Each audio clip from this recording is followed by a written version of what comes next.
हर हर Mahadev. Sir हर हर महादेव। काशी वालों को हर हर महादेव से दिन शुरू होता है। हाँ। सर मैं आज आपसे मिलके बहुत खुश हूँ सर। सर मैं कृषि विज्ञान संस्थान में पौधे की रोगों के ऊपर मेरा विशेष शोध है, और उसमें मेरा एक सबसे बड़ा प्रयास ये है कि जो हम लोग सस्टेनेबल एग्रीकल्चर की बात करते हैं वो ज़मीनी स्तर पे अभी वो उतरे नहीं हैं पूरा चीज़। मेरा इसलिए प्रयास ये है कि हम किसानों को ऐसे टेक्निक को हाथ पकड़ाए जो आसान हो और उसकी अभूतपूर्व परिणाम खेतों में दिखे।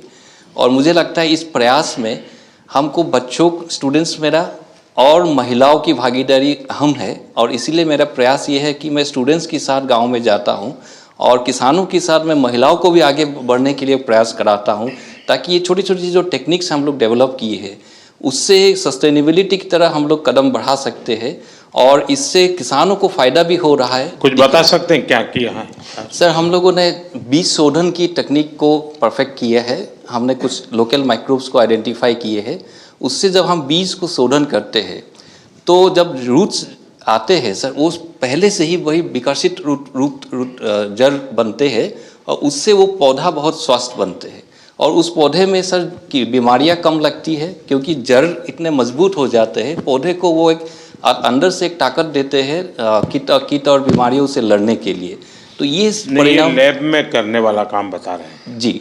लैंड पर कैसे करते हैं? लैब टू लैंड, जब आप कह रहे हैं आप खुद जा रहे हैं किसानों के पास, जी सर, वो कैसे इसको करते हैं और वो कैसे शुरू करते हैं?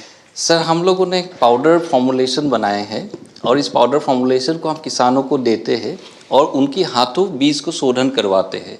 और ये हम प्रयास कई सालों से निरंतर कर रहे हैं, और वाराणसी के आसपास के 12 गांव में हम लोग अभी इस कार्य को किए हैं। और महिलाओं की अगर संख्या की बात कहें तो 3000 से अधिक महिलाएं अभी इस टेक्निक नहीं तो ये जो लोग किसान हैं वो किसी और किसान को भी तैयार कर सकते हैं? बिल्कुल सर, क्योंकि जब वो पाउडर लेने के लिए एक किसान आते हैं वो और 4 किसानों के लिए साथ में लेके जाते हैं, और इसका क्योंकि देखा देखी किसान बहुत सीखते हैं। और मुझे ये बात की खुशी है कि हमारे जो हम जितने को सिखाए हैं उनसे और कई गुना लोगों ने अपनाए हैं इसको। अधिक पूरा संख्या मेरे पास। ज्यादातर किस फसल पे प्रभाव हुआ और किस फसल? सब्जी और गेहूं पे। सब्जी और गेहूं जी सर। ये जो प्राकृतिक खेती, इस पर हमारा बल है। जी सर। और जो लोग धरती माँ को बचाना चाहते हैं जी, वे सब चिंतित हैं जिस प्रकार से हम इस धरती माँ की सेहत के साथ अत्याचार कर रहे हैं।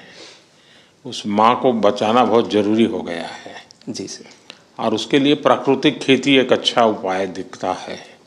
उस दिशा में कोई चर्चा हो रही है वैज्ञानिकों में? जी बिल्कुल सर, प्रयास उसी दिशा में है, लेकिन सर किसानों को हम लोग अभी पूरी तरह कन्विंस नहीं कर पा रहे हैं कि रसायन को आप प्रयोग ना करें, क्योंकि किसान डरते हैं कि हम रसायन के प्रयोग नहीं करने से मेरे फसल में कुछ नुकसान हो जाए। एक उपाय हो सकता है, मान लीजिए उसके पास 4 बीघा जमीन है तो 25%, 1 बीघा में तुम ये प्रयोग करो, 3 में जो तुम परंपरागत करते हैं वो करो जी। यानी छोटा सा हिस्सा लो, उसको एक प्रकार से अलग से तुम इसी पद्धति से करो तो उसकी हिम्मत आ जाएगी। हाँ यार थोड़ा नुकसान होगा तो 10% 20% हो जाएगा, जी लेकिन मेरी गाड़ी चलेगी। गुजरात के जो गवर्नर है आचार्य देवव्रत जी, वे बहुत ही डेडिकेटेड है इस विषय में, काफ़ी काम करते हैं। अगर आप वेबसाइट पे जाएंगे, क्योंकि आप में से बहुत से लोग हैं जो किसान का बैकग्राउंड वाले होंगे, तो उन्होंने प्राकृतिक खेती के लिए बहुत सारा डिटेल बनाया। ये आप जो एलकेएम देख रहे हैं ना, यहाँ पूरी तरह प्राकृतिक खेती का ही उपयोग होता है हर चीज़ का। यहाँ कोई केमिकल अलाउ नहीं है। ये आचार्य देवव्रत जी ने बहुत ही अच्छी फार्मूला डेवलप की है, कोई व्यक्ति उसको कर सकता है जी। गौमूत्र वगैरह का उपयोग करके करते हैं और बहुत अच्छे परिणाम आते हैं।